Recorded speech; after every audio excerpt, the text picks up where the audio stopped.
Hello,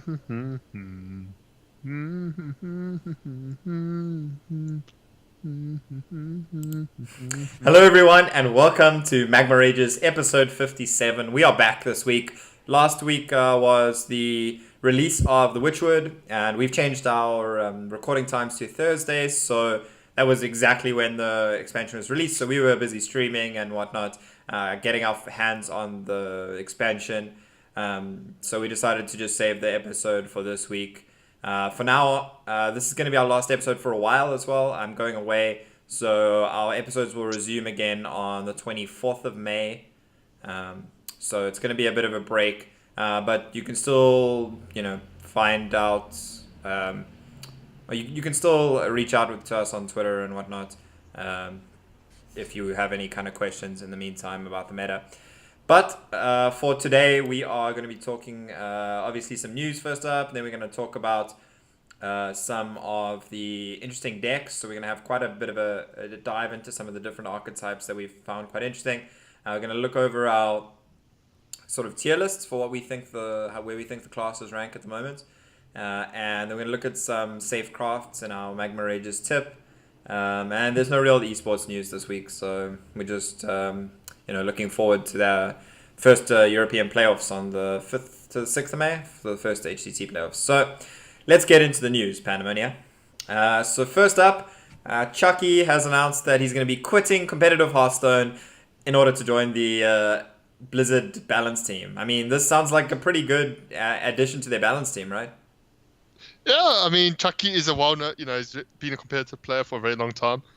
People, obviously, kind of the joke is he's one of the biggest memers. So basically, people are just hoping that his meme game doesn't drop now that he joins, now that he's joining Blizzard. Yeah, his memes are going to be all internal, and we're not going to hear about ChoTK because it won't make it out of release because it'll be too powerful. Yes. Yeah, but I mean, it is great, right? Somebody that's able to spot very weird combos is great because it can really help you make sure you don't miss, let's say some combo that's too powerful. And Chucky has a lot of experience in, competitive card games, like even before Hearthstone. So he's obviously going to be a very good person to have on their balance team, testing out the cards and making sure we don't get another Patches or another Barnes. Yeah, just having essentially, the good thing is when they get competitive players as well, it helps because it gives them that insight that sometimes I think certain games, sometimes, the design teams lack that. The guys are great developers and designers, but they actually don't have sort of a competitive mindset in terms of how to look at a card, right? Yeah.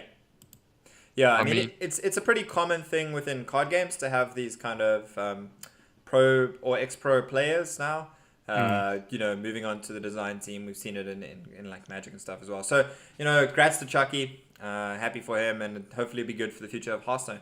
Next up on the news, Monster Hunt will be coming out pretty soon. Next week, 26th of April, I believe, is going to be the release for this. Do you want to tell the viewers what Monster Hunt is actually going to be? So, from what we know, is Monster Hunt is going to be very similar in a lot of ways to the dungeon runs that you saw with Cobalt and Catacombs. Mm-hmm. So it's going to be it's going to be completely free.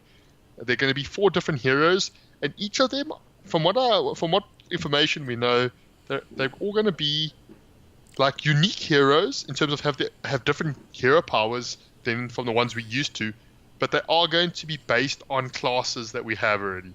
So, the example is, I think Houndmaster Shaw is going to be based on Hunter, but he's going to have his own hero power.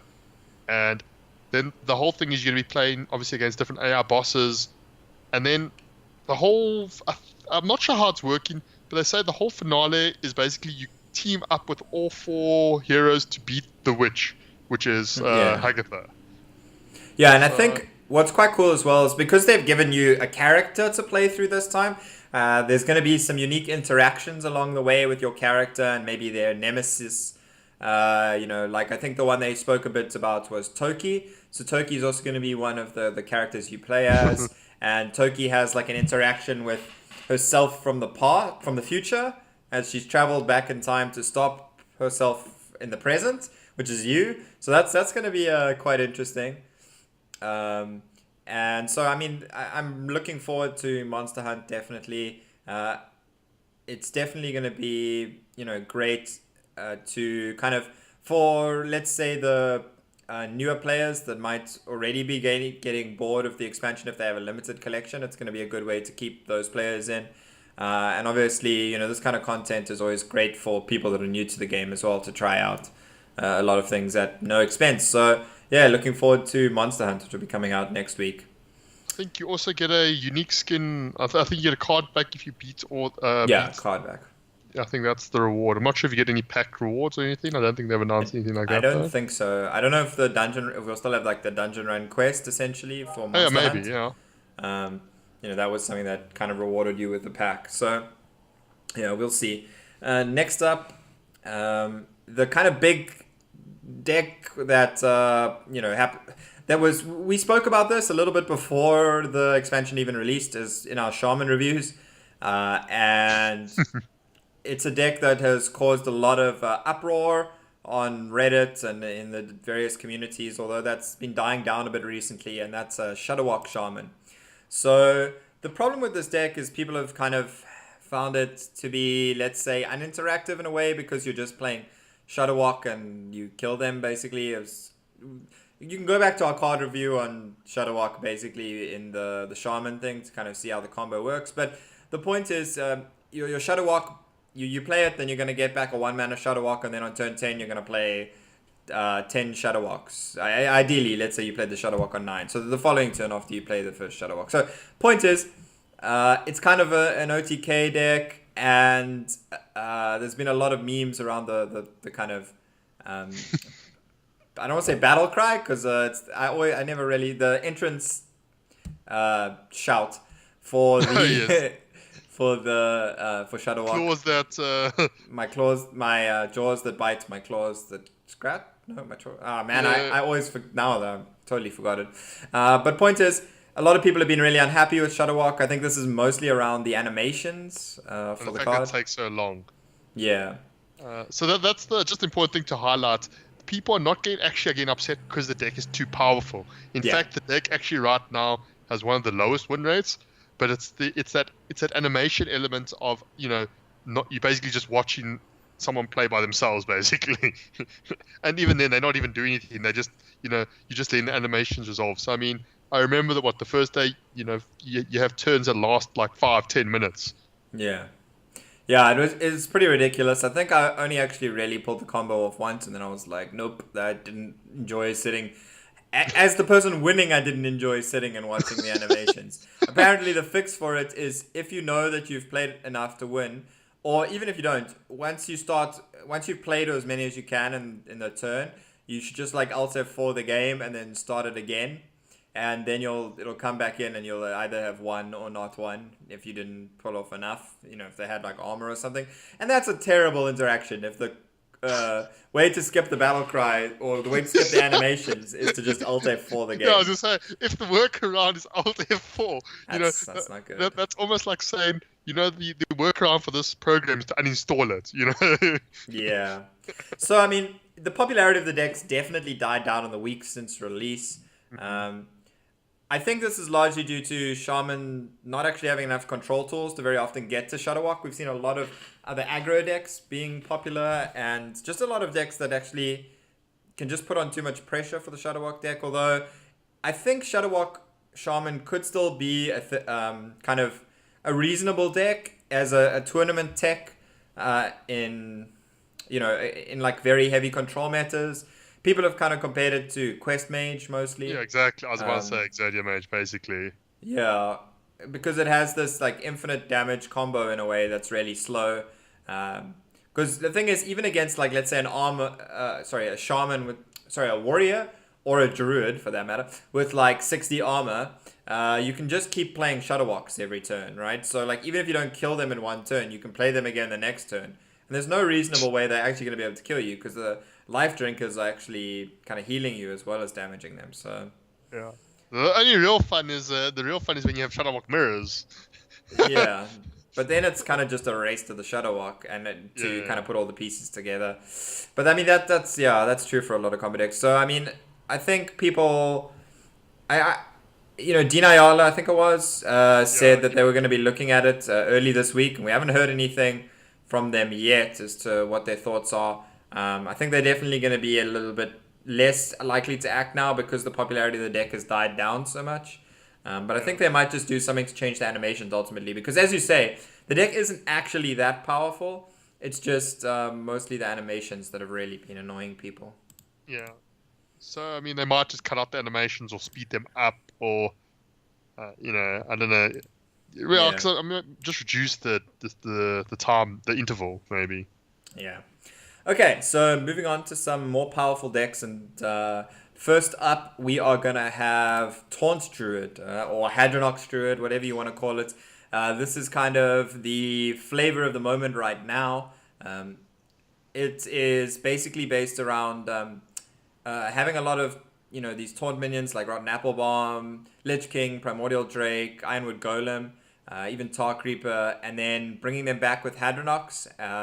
The idea is to play Hadronox and Naturalize on turn 10 to guarantee you kill the Hadronox in a lot of matchups where they might have a Polymorph or a Hex or any kind of effect that can steal your Hadronox like a Mind Control.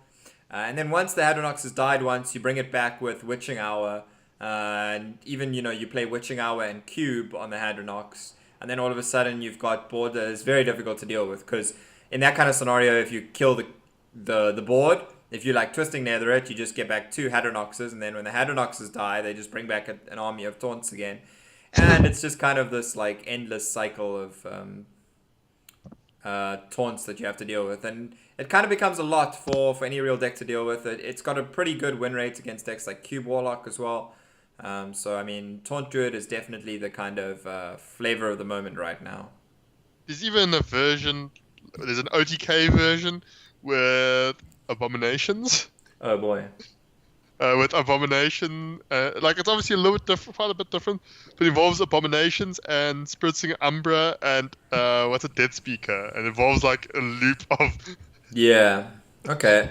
I've seen the Spirit Singer Umbra in the deck. Didn't seem to be an OTK in that case, but yeah. There's some silly things, but yeah.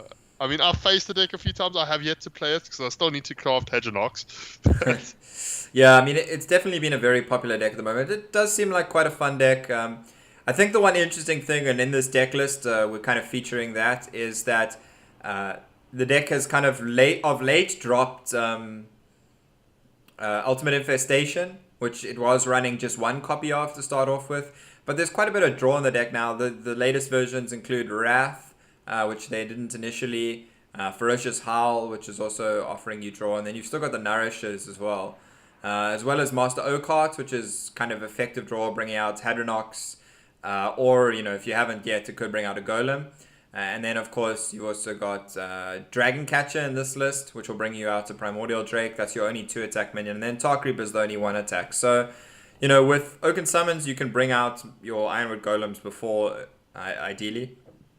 And then with Master Oakheart, you'll probably get 2 most of the time. It's unlikely you actually get the Tar Creeper the majority of the time. Because if you've played, let's say, 2 Oaken Summons, it's a decent chance you pull your Tar Creeper as well. Instead of the Ironwood Golem. So you just time it as Master Oakheart is kind of like a second conditional Hadronox a lot of the time.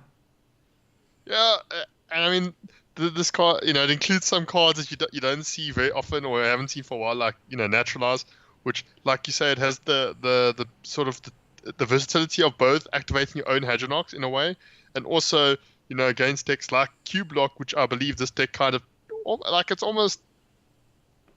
It's very powerful. It's almost a counter to Q-Block. Yeah. Where, like, Q-Blocks obviously generally have quite full hands, and then you naturalize something, you kill it, and then you make them overdraw, which can obviously be quite powerful at times.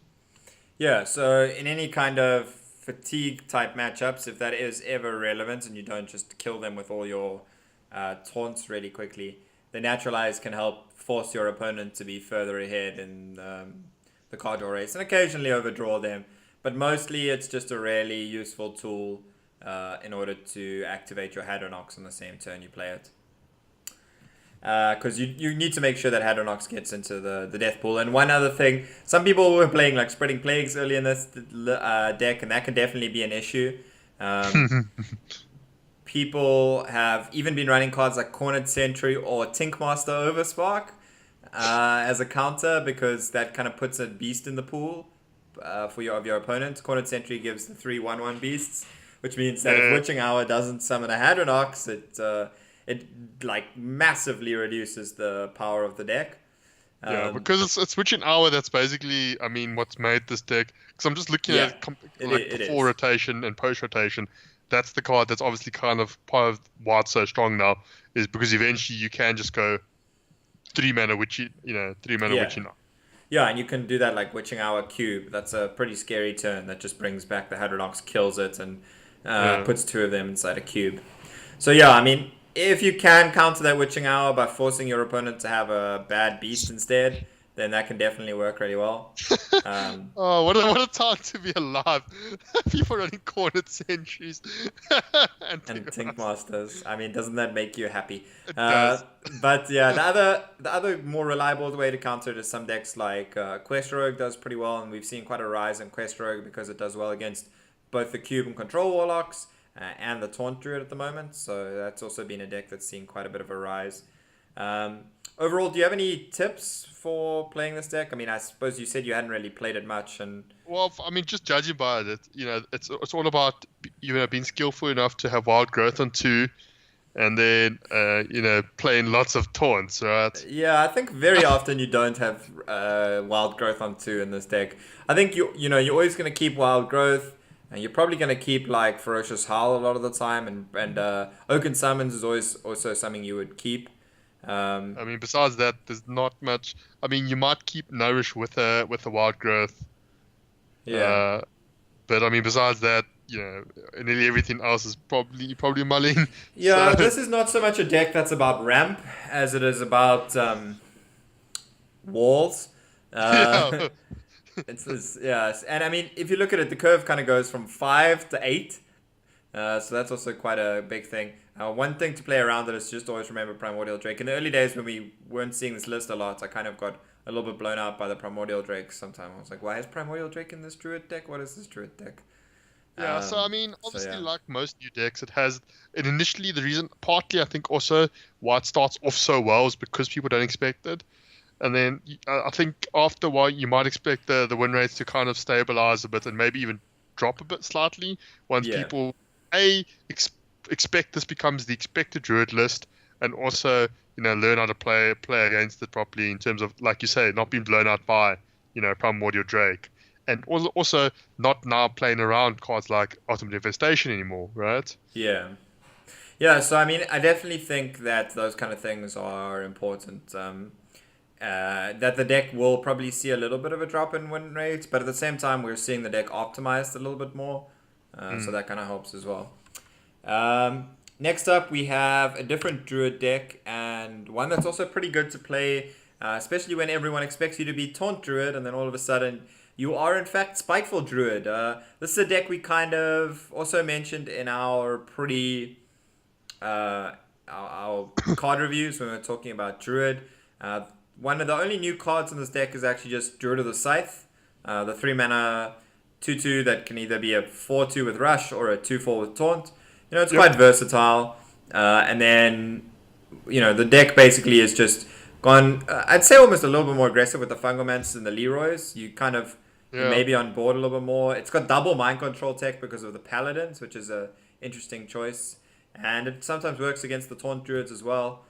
But it's nowhere near as effective against them as it can be against something like Paladin decks, odd or even Paladin, which we'll get to a bit later.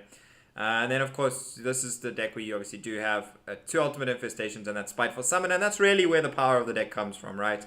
It's from the fact that, as we spoke about in our card reviews for Druid, and, in quite a lot of the card reviews as well, for Priest as well, Spiteful Summoner now with 10 drops. There's only 5 different 10 drops in the game. Emerus an 8/8, Sea Giant an 8/8, Deathwing a 12/12, Tarantus a 12/12 with can't be targeted spells or abilities.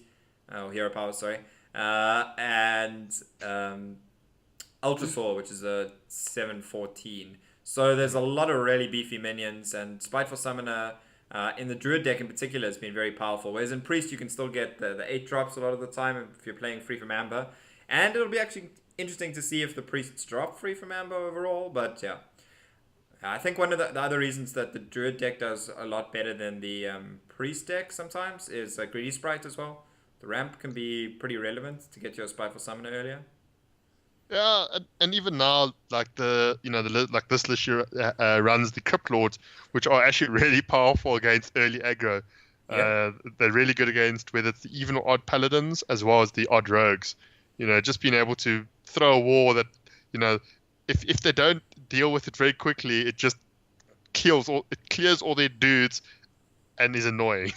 Yeah, and there's also, cards like Malfurion. Death Knights are generally really powerful, and you can't really play them in Priest because Anduin doesn't really synergize with a deck that wants to be on the board with big minions. Whereas Malfurion, on the other hand, is pretty good in this deck. So that really helps. So, I mean, it's looking like Spiteful Druid is kind of the number one Spiteful deck at the moment. And it's looking pretty good. This list as well, and a lot of the lists have Keleseth in. Any kind of tips you have for playing Spiteful Druid? I mean, it's largely a case of curving out and being in as good a position as possible before you drop a Spiteful Summon on turn 6. Basically, it's draw Keleseth to play on turn 2, draw Spiteful Summon to play on turn 6, and don't be like Dib or myself and draw both Ultimate Infestations before turn 6, which has happened. Yep. Like, basically, I mean, honestly, like, that's mostly the goal. Yeah. The goal, right? Outside of that, it's largely a case of making sure you best utilize the board, right? I don't want to say it's a simple deck to play because you have to kind of think about... you have very little initiative in the deck because you don't have many spells, right? Druid of the Scythe is kind of your only real initiative a lot of the time, and maybe Malfurion sometimes, or when you get there, an Ultimate Infestation. So a lot of the times you have to kind of plan around how your opponent's turn is going to go as well, and then kind of look at how your next turn will be and what kind of board position you'll be in. And those are the kind of things you really need to figure out to kind of optimize your win rate with a very heavy minion deck like this. Yeah, it's quite, I mean, I would say it's a little bit more on the reactive side, specifically this build with, the double mind control techs, the Tar Creepers, the Serenites. You're looking, basically, I mean, the goal and of most Spiteful decks, it's basically between turn 1 and 6, don't die, then turn 6 play Spiteful and win. It's about being in a position to actually play a Spiteful Summoner and not just lose by allowing them to go face either. Exactly, because, I mean, a lot of times where Spiteful does suffer is obviously against fast aggro decks, and sometimes it's just a case of it's all good and well you have a 6 mana with a 4/4 and a 12/12, but doesn't help if you're dead. Yeah.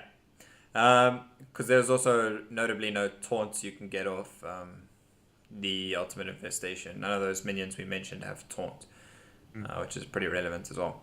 I mean, Spiteful Druid, definitely a very powerful deck to go out and play if you do have the cards. There's a lot of just generally pretty powerful cards in this deck that are good in a lot of decks, I'd say. Yeah, so these are, I think we'll obviously talk about this a bit later. Yeah. Quite a lot of these legendaries are actually relatively versatile. Yeah. Okay, so next up we have 2 decks that have been enabled by Baku, the Moon Eater. We have Odd Hunter first up, and then we'll look at Odd Rogue as well. So this is basically, we were talking, or you kind of mentioned how you can kind of kill the Spiteful Druid by turn 6 as a way to kind of defeat it, and Odd Hunter and Odd Rogue are kind of some of your best ways to get there. Smork is back. Face Hunter is back. It obviously is always going to suffer from a lot of the problems Face Hunter has always had traditionally, where if you can stabilize against it, the deck doesn't have very many ways of winning. But with that 3 damage hero power, it can be difficult to stabilize properly. Yeah, I mean, this basically, like, the one thing when I look at this deck is I just shadow my thought. Imagine if this was a deck like back in the day before all the nerfs to like Face Hunter. I just imagine a world where you had Baku, but you also had unnerfed Unleash the Hounds. Oh, well, no, then would cost 2 mana. Yeah, that's also a very long time ago.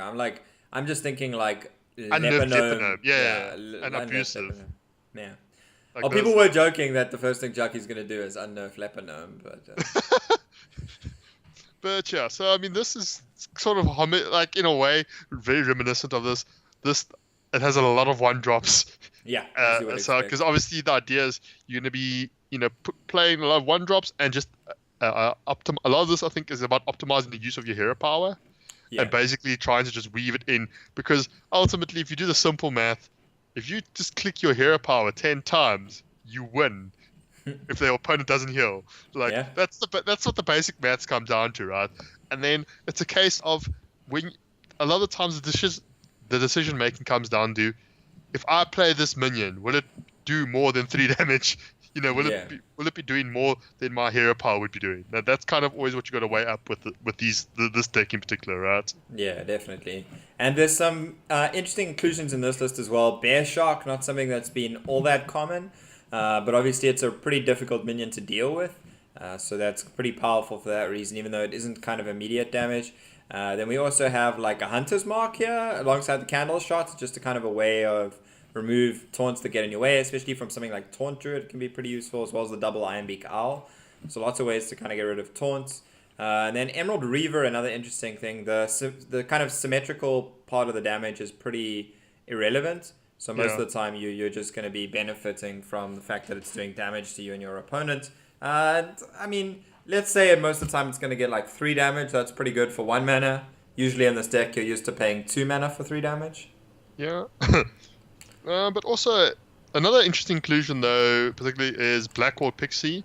Yeah. And so this card is the main reason is it, like turn 8, it allows you to basically go. Wait, no, not turn 8, turn 7. Turn 7. Basically, you can go hero power, Blackwall Pixie hero power for a 6 damage burst essentially. Yeah, that goes through taunts. That goes to taunts, and so that's important thing to mention. Also, with like Emerald Reaver, is that the damage goes through taunts. Yeah. So that's kind of, I mean, it's got Leroy. I mean, basically the number one hint here is keep 1 drops, don't keep Baku. Yeah, you never want to see Baku. Most of the time you're not going to keep 3 drops even. Like you kind of want as many 1 drops as possible, because a lot of the time you can, even on 3, you can play a 1 drop in hero power sometimes. It's not ideal. You still want to have the board probably for at least 1 more turn after 3, but by about turn 5 you're not really looking at the board, you're looking at face. good old SM Orc. Exactly. So yeah, Odd Hunter is pretty good. It's pretty good at exploiting like slow starts from Control Warlock and Cube Warlock and some of the Spiteful decks that we've mentioned before. But it can really suffer against any deck that has a way to stabilize and heal. So that can sometimes also be the Cube Warlocks. That can be like Control Priests, especially considering they're playing like Divine Hymns now, or anything that can just make it so that their minions never do any damage. Often you can kind of just beat you can beat the Face Hunter by just having much better board control. Yeah, but board control, taunts, and health, right? That's how you generally beat these aggro decks. Yeah. Next up we have Odd Rogue. This Odd Rogue has a copy of Sinister Strike in. I mean, the principle is similar here, right? We've got lots of 1 drops, lots of 3 drops.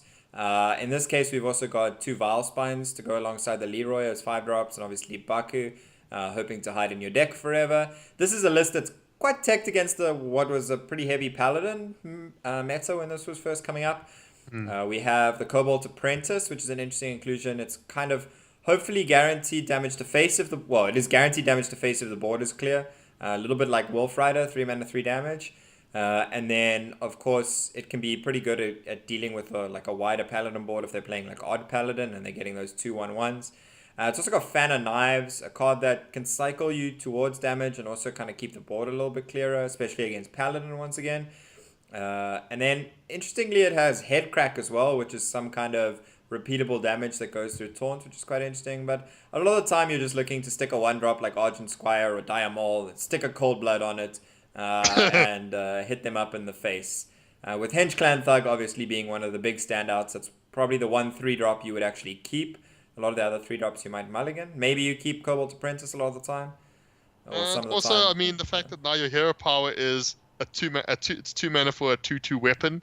It's basically, you get it actually becomes quite powerful. I mean, you Yeah. can just go face for 2, or you can, I mean, trade obviously if you can, but I mean, ultimately it's just 2 damage a turn, right? It's extra Yeah.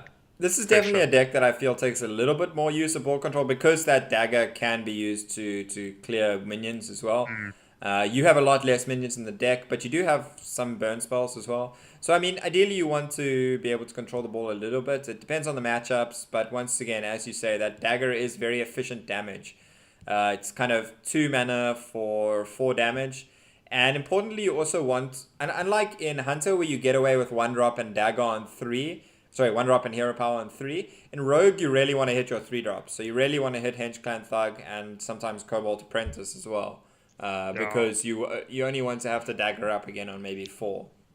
Henge Clan 2 1 Thug is one of drops. those cards that also it's like an army upon itself. It's like if you play that with the dagger up and attack, it's sort of one of those quite threatening cards that your Yeah. opponent has to deal with immediately. Otherwise, it can literally just steal the game all by itself.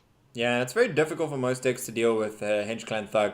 You know, a 3 mana 4/4 essentially on the first turn. If that's played on curve, that can be very difficult to deal with. There's not a lot of good ways to kind of deal 4 damage right now. You know, outside of rogues, if they have Eviscerate, or maybe shamans playing the healing. What is that, like water thing? You know what I'm talking about.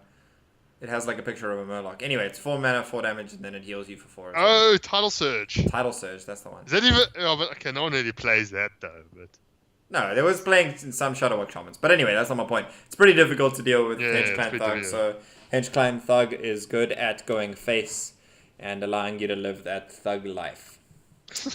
And then next up we have another odd deck. This one's a oh, so little you didn't bit... say? Oh, sorry, odd rogue. We didn't say what is it good against. You didn't really.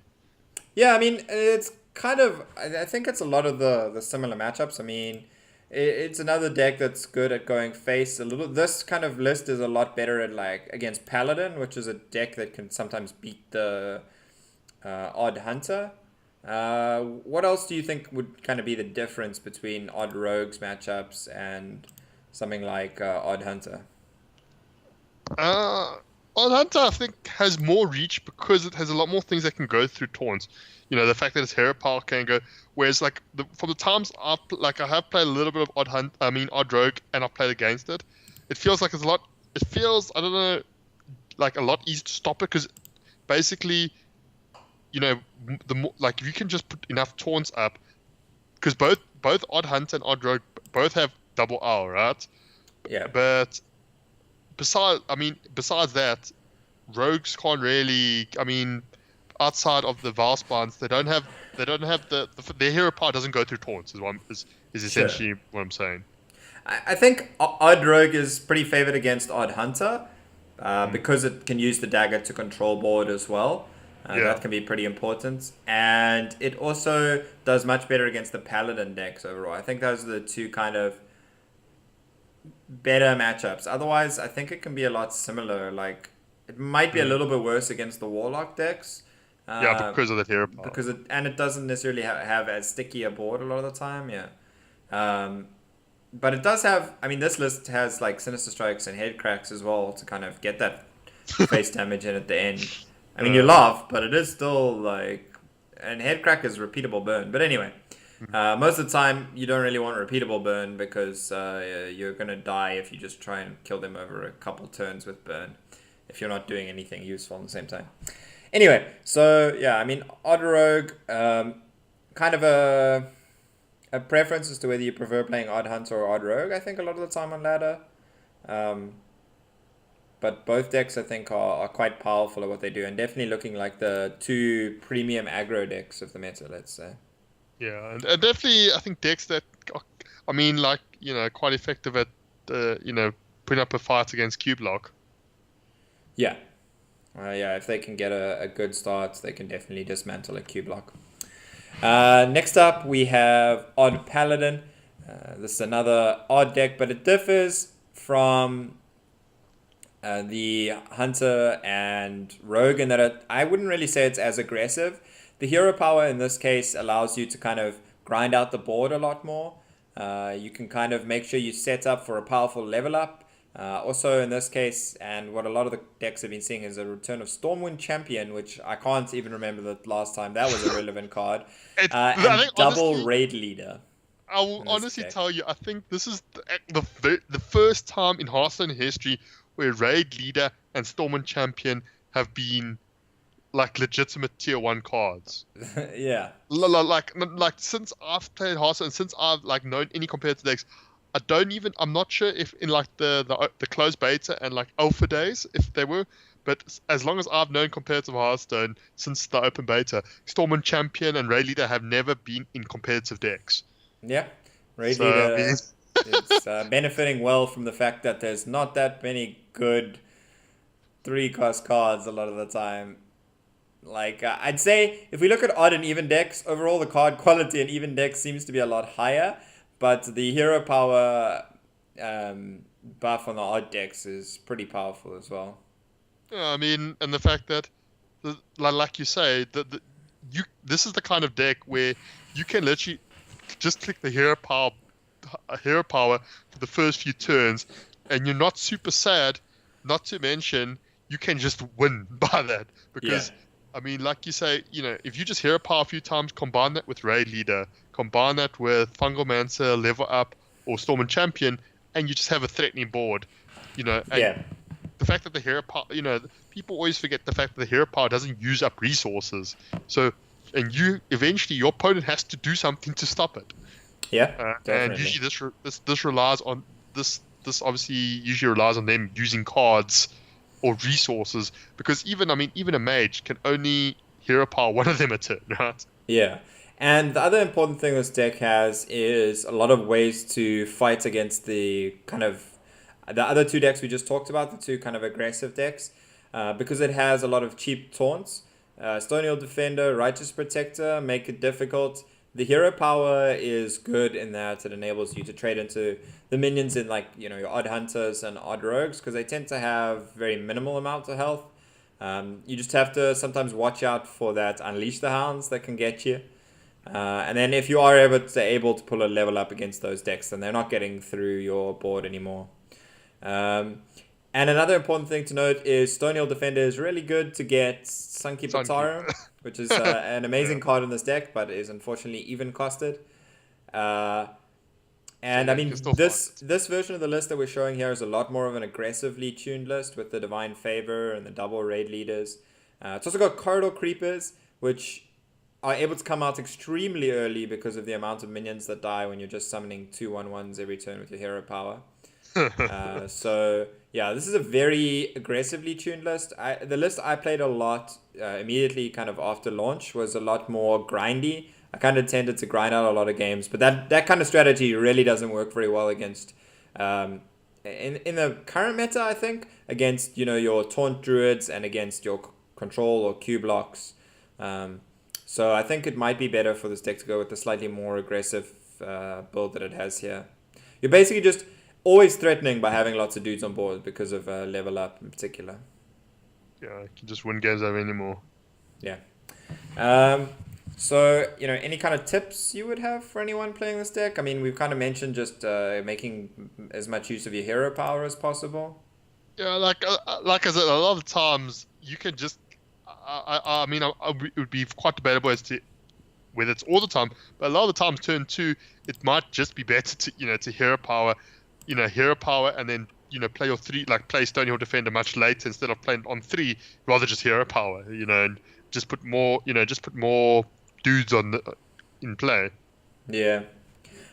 Looking at the stats, it actually has a favorable win rate against Taunt Druid, which is a bit of a surprise to me. Really? Yeah, Okay. mostly it tends to be against even Paladin that it's unfavorable, which a deck we'll have a look at now. Control Priest, because that's another deck with quite a lot of board clear and quite a lot of heal as well. And against, obviously, Cube and Control Warlock. I mean, it's really Warlock where this odd Paladin kind of falls down, which is why I think it was so effective in the first couple of days of the meta where not many people were playing Warlocks, but now more and more people are returning to Void Lords and Gul'dan. And Defile. I mean, Because this deck basically loses to like Defile and Hellfire, right? And Lord Godfrey. Oh yes, but if you still like, you should be winning by the time before Hopefully, but if they hit a Defile or a Hellfire, then you're not winning. Those are the cards that like really kill the deck. So. Yeah. So, Odd Paladin definitely can be a fun deck to play. Use it hero power. Yeah, and then we can have a look at Even Paladin. This is a deck that is kind of different.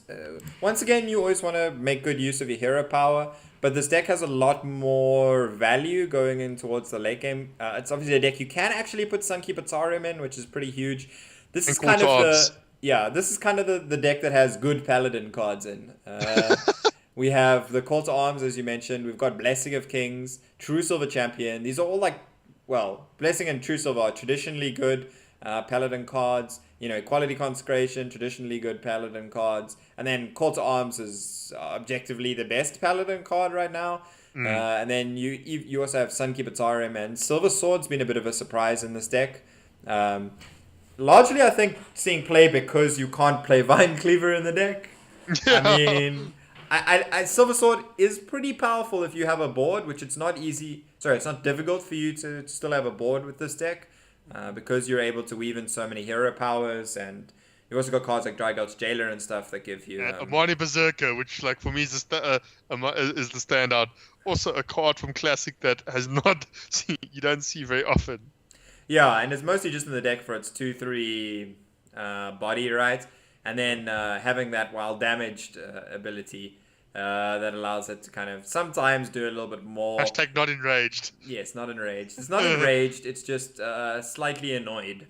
Now, when Amani is slightly annoyed, it does a little bit more damage. But most of all, it's just a 2/3 that can kind of trade well, right? Yeah. And that's largely what it's in the deck for. And it's another decent minion to get off Call to Arms. And I really like Sea Giants in these decks overall. I think because of the amount of hero powers you're able to weave in, it works so well. And when you're weaving in a 1-cost hero power, it also means your Sea Giant kind of just gets 1 cheaper for 1. So you're always able to weave it in before Sea Giant. That's an important thing to try and do as much as possible if you have the board space.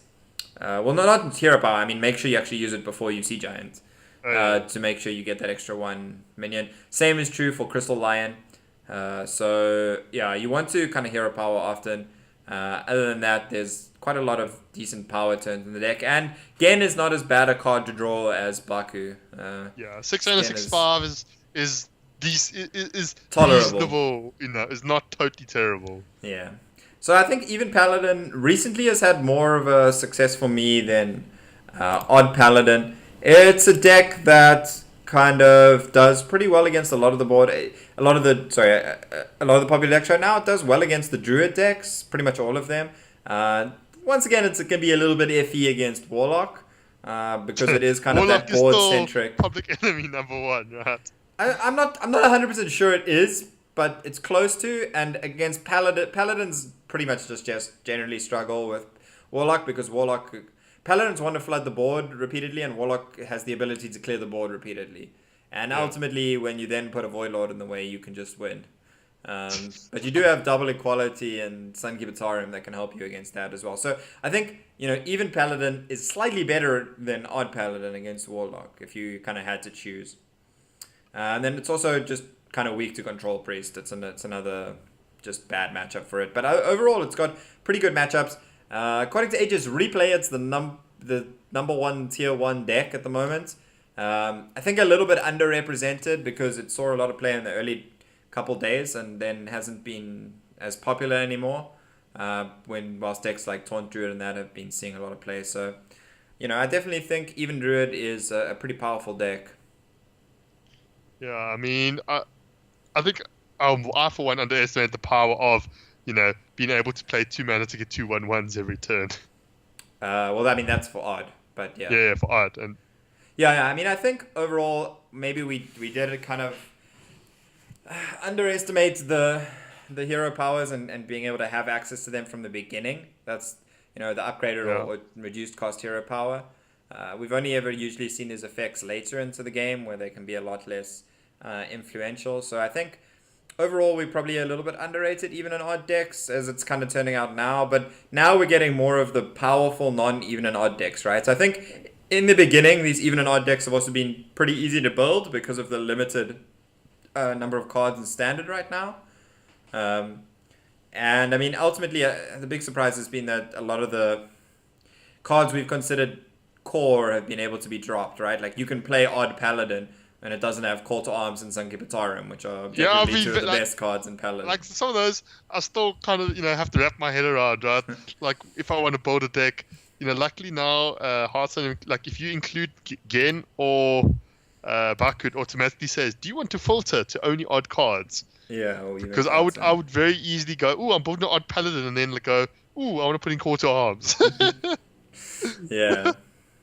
So, I mean, definitely a solid deck to play. I think even Paladin's probably one of the most solid ones that we've listed to play for a lot of the different rank groupings. If you can accept being a little bit bad against the Warlocks, but you still do have some game against them. It's not the end of the world. Sea Giants is a very important tool against Warlocks if you can get it on the board as well, without it dying to like a Spellstone Defile or Godfrey Defile, or Godfrey perfectly set up board. Basically, point is it's more difficult to deal with Sea Giants, so it can be an important tool to get on the board. Big dude. Yeah, and then finally we can kind of, well, not finally, but after having looked at a lot of these decks, and these are kind of a lot of the most popular decks, where would you kind of say is the like overall tiers for the classes? So I think I'll start it off. I mean, we kind of discussed this a little bit beforehand. I think we both feel that Paladin, Warlock, and Priest are kind of maybe the first tier or like the top 3 classes at the moment. I mean, I kind of more discreetly broke it down here into tiers. Would you say that there's a distinct difference between those 3 classes and then the ones below them? I did for example, like Paladin, Warlock, Priest. I would even be willing to almost say Druid and Rogue are also pretty high up. They're either high up in that tier or just under it. Like I don't think there's not a major. I don't feel there's a major sort of distinction between them. Like I think it's very close. For me, I think I'd have to say Paladin's at the top because of how many good Paladin decks there are right now. We discussed even and odd, but there's Murloc Paladin is one of the highest expected win rate decks right now. What's a Murloc Secret Paladin as well? Right? Yeah. The often playing the Bellringer Sentry. And then we've also got some other kind of like dragon aggressive Paladins playing the Gargoyle that are pretty decent as well. So there's quite a lot of Paladin decks. Is even the kind of Spiteful Paladin decks that we've seen with Dino Size as well. Generally, they're kind of played as even Paladins as well. So that's quite interesting. And then, I think for that reason, the diversity of good Paladin decks is kind of why I would have to put it at number 1. Warlock is obviously really good against Paladin, which helps. And it's just, Cube and Control Lock are very powerful decks. But largely, I mean, we haven't really seen any effective Zoo decks yet. So Warlock is largely just those two. Yeah. And then for me, Priest, I mean, we spoke about a lot of these decks being weak to Control Priest. I think Control Priest is arguably one of the best decks right now. I'm happy about that. With that, like, double Mind Blast, Alexstrasza, and Shadow Reaper Anduin kind of build with all the Dragon synergy. And it's literally, I think there's very few new cards in the deck. Yeah, I think it's literally just the hymns. Yeah, Scale Worm and Divine Hymn. That's about all. Yeah. Which has been the Divine Hymn has been a bit of a surprise. Scale Worm I was pretty high on. We knew it was going to be good. We were quite sure it was going to be good. Yeah, in any kind of dragon deck. Although I did more expect it to be in the Paladin, in the Spiteful decks than in the non-Spiteful decks, right? Because of it being a minion with initiative. Yeah. But anyway, I think then, I mean, you're kind of including Rogue and Druid. I kind of see Rogue and Druid as a little bit below at the moment. I think they're not quite as refined as the other classes above. But they definitely are quite close in power level. Rogue has a lot of really good counter decks at the moment to a lot of the powerful meta decks. You know, it can be a lot of their decks are quite weak to Paladin generally, but Quest Rogue and Miracle Rogue are pretty good against, you know, your Taunt Druids to a certain extent, as well as your Cube and Control Warlocks. They do really well against those decks. And then Odd Rogue is also kind of good, as we mentioned in various matchups. And then there's, of course, you know, the normal Tempo Rogue. Your kind of Keleseth Tempo Rogue is kind of back in a way as well, but not been getting as much love because people are a little bit more familiar with the archetype overall. Yeah. I was playing a bit on that, sort of just as a side, a budget list on NA and doing quite well with it, like even without Keleseth. Yeah. I think the biggest thing for me is that Rogue's Resurgence largely comes down to their ability to target popular things in the meta and Hench Clan Thug. There are basically 0 new Rogue cards being played in any of these Rogue decks we mentioned. There's some new neutrals being played, like Hench Clan Thug mostly, as well as Vicious Scalehide's kind of popular in the Quest Rogue because it allows you to stabilize it a bit more with the lifesteal. But other than that, there are not that many new cards in a lot of these Rogue decks. So it's largely just been about their relative strength in the meta now, and the fact that all the Rogue cards suck in the Witchwood. And then Druid, I mean, we spoke about 2 of the most popular Druid decks, Spiteful and Taunt, and I think those are both really powerful decks. I'm definitely been surprised by Taunt Druid. I was expecting Spiteful to be pretty good, but Taunt Druid has kind of come out of nowhere for us, I think. Yeah. Hadronox. I wouldn't have imagined. I always thought Master Urquhart and Hadronox were more the story of memes, right? Yeah, I mean, I suppose we didn't really look at that closely at the Hadronox and Witching Hour synergy. That's kind of been the key card for that deck. But overall, I mean, I think Druid, my biggest issue is it's not that flexible, kind of only having those 2 decks which have, I'd say, narrower counters that they're good against. But they definitely are stronger than some of the other classes that we kind of have below. So what would you say are kind of your worst 4 classes, let's say, going down from top to bottom? Well, then, I mean, the bottom 4 classes for me are then, you know, right at the bottom is Shaman, then just above that Warrior, and then Hunter and then Mage, and then Hunter. So I think Hunter's just below Rogue in terms of power level. I think because I think Odd Face Hunter's kind of keeping the class a little bit more relevant. But we are seeing, you know, some of the mages we're seeing tempo, secret and tempo mages still remaining a thing. Yeah, I mean, okay, let's talk about those 2 classes first before we get on to Warrior and Shaman. Hunter, I think the big problem I have with Hunter is that only really Odd Hunter is actually viable. And that means Hunter is very one-dimensional in its game plan at the moment. Gone back to the good old Smork days for Hunter. Whereas with Mage, I think is a little bit more versatile. We've still got kind of Control Mage, which we don't see very often, but it can be quite a decent aggro counter to a certain extent still. And there's also the Tempo Mage, which does kind of well against the cube lock lists because it has a lot of burn, which works obviously pretty well to kill through Void Lord kind of shenanigans. So for me, I think I would have Mage slightly above Hunter because of that.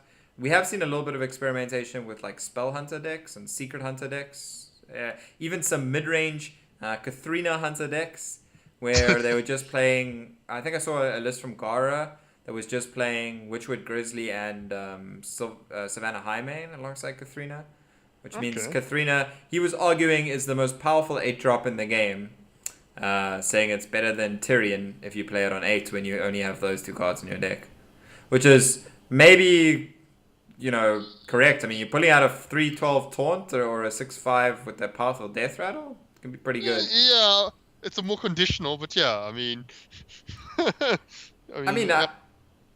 it's less vulnerable to silence because it has the battle cry there. Yeah, and also the fact that it's 2 bodies, right? Yeah. And because it's two bodies. So and there's a lot of silence running around now. So you don't even see Sunkeep. You don't even see Tarim in like the even Paladin decks anymore. Yeah. Yeah. So I mean, I think those classes are kind of close. And then right at the bottom is really Warrior and Shaman. The odd kind of Control Warriors and Taunt Warriors haven't really come to fruition here. They are. I mean, you see them occasionally, but like they're not enough to sort of be, they're just there's more of them than there was before rotation, but that doesn't really say much. They sort of a speck in the pool of in the meta. Yeah, and I think I've heard some murmurings of some fatigue warriors around. I saw a very interesting list last night that had Gore Howls. I think Rage was playing it.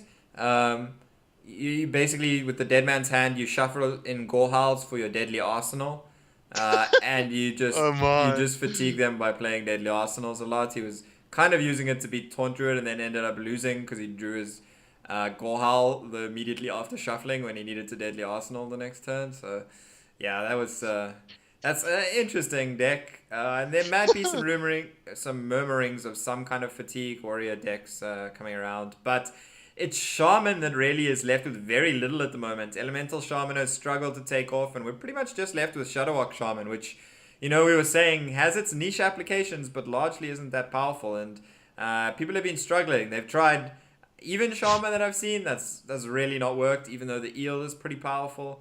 Not having Bloodlust alongside your totems really hurts. And with Odd Shaman, honestly, the upgraded hero power is just not that powerful. Just being able to pick a totem.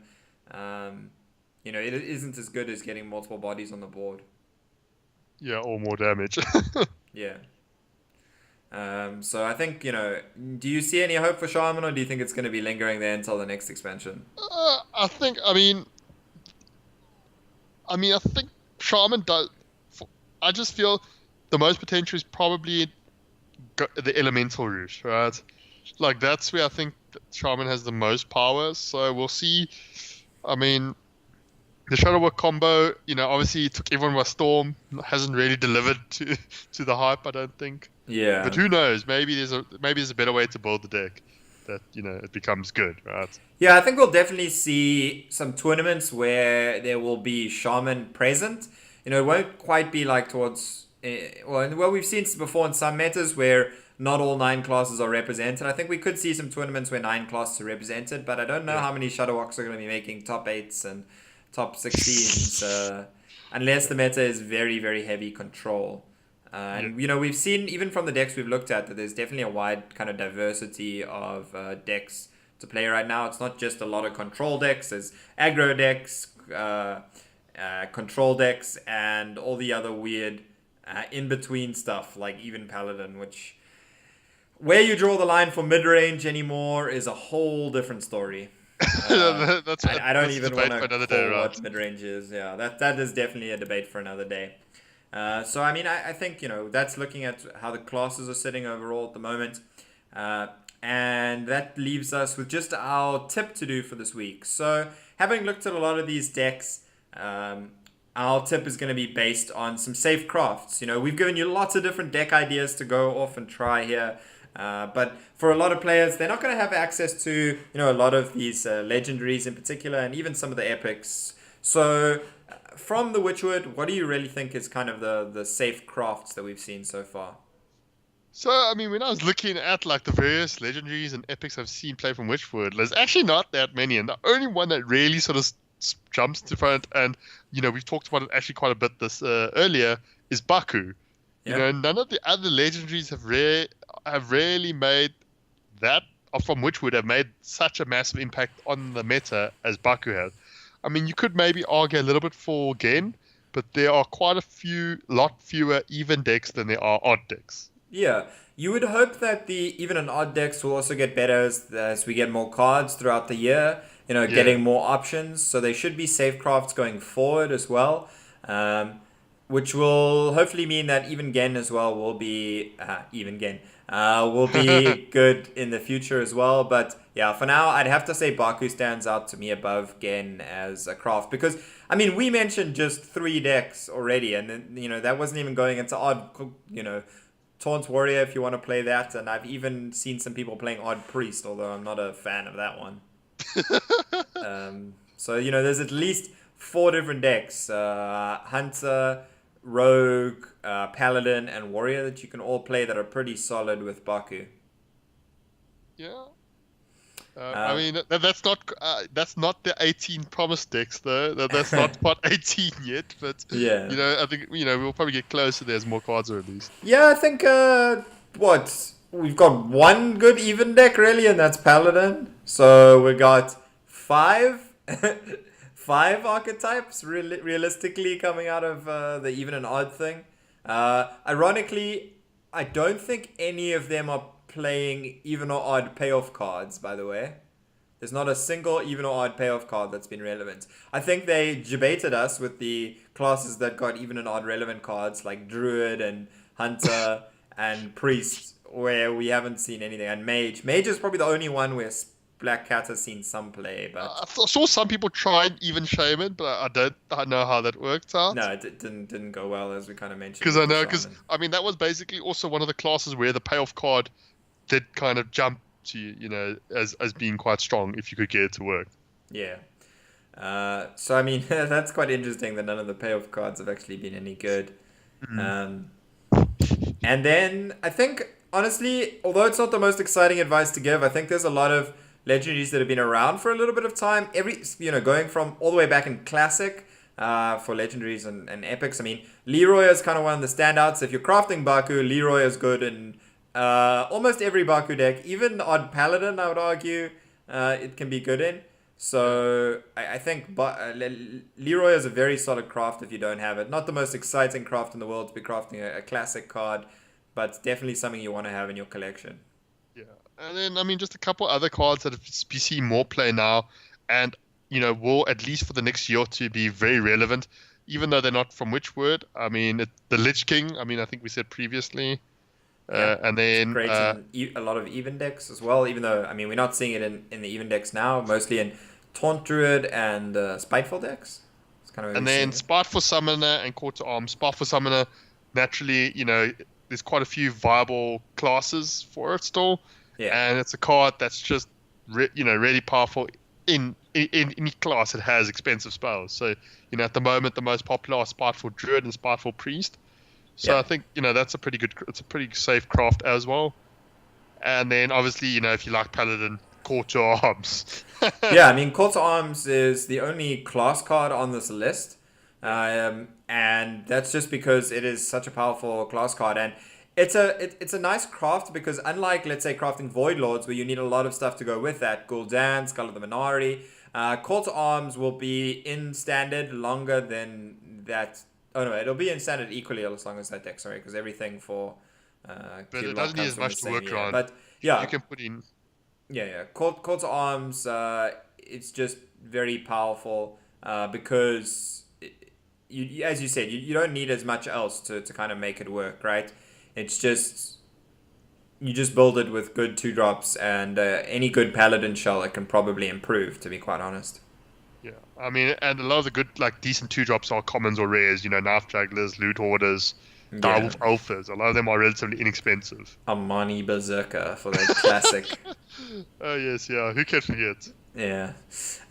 So I mean, those I think are probably the most solid crafts. Everything else kind of depends on generally what decks you want to play, what your play style is. These are the kind of crafts that are good almost independent of who you are as a player.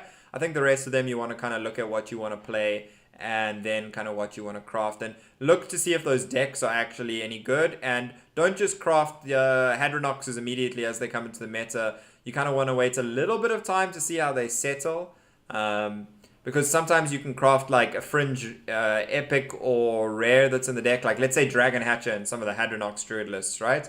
That's an epic, and then it might not kind of end up seeing play in the final list. So be careful with those kind of flavor of the moment decks, although it is obviously very fun to jump on and play them if you can. Yeah, that's always the thing, because then don't end up regretting, later on. There's a lot of times. I mean, we've both done it. We jump, we craft a legendary, and then it's not so Yeah. good.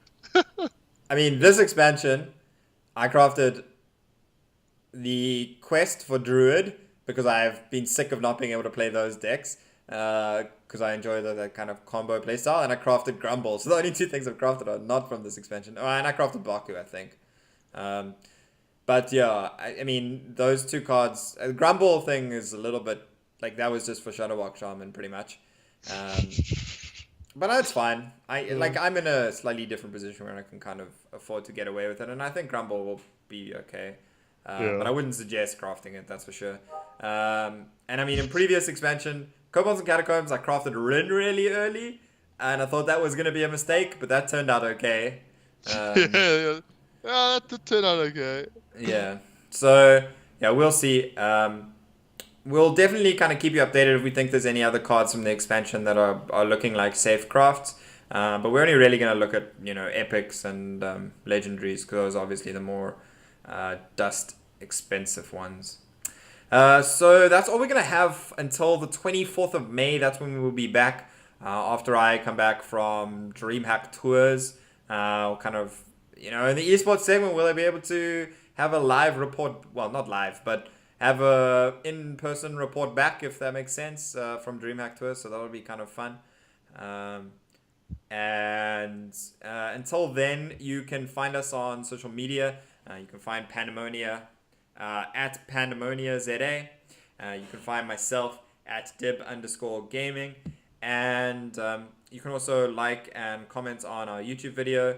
I've also recently started doing some journalism type work. I just wrote an article on Control Warlock, kind of strategies to beat it, and how it's going to affect the tournament meta going forward. So I'm definitely interested to see how that those ideas pan out going into the first tournaments that we're going to see. But there's going to be some more content coming up, some stuff to do with the local scene here in South Africa. Going to be writing on that, as well as some just general kind of meta analysis like that I, like the Control Warlock one that I enjoy, and also going to be maybe finding out from other people around Africa as to how their scenes are. So make sure you check it out. That's Esports Central, esportscentral.com is the URL. I'm pretty sure it just launched this last week. But you can also just find my Twitter where I'll tweet out whenever the articles are up anyway. So go ahead and check that out. Until then, though, cheers and good luck with the Witchwood. Cheers.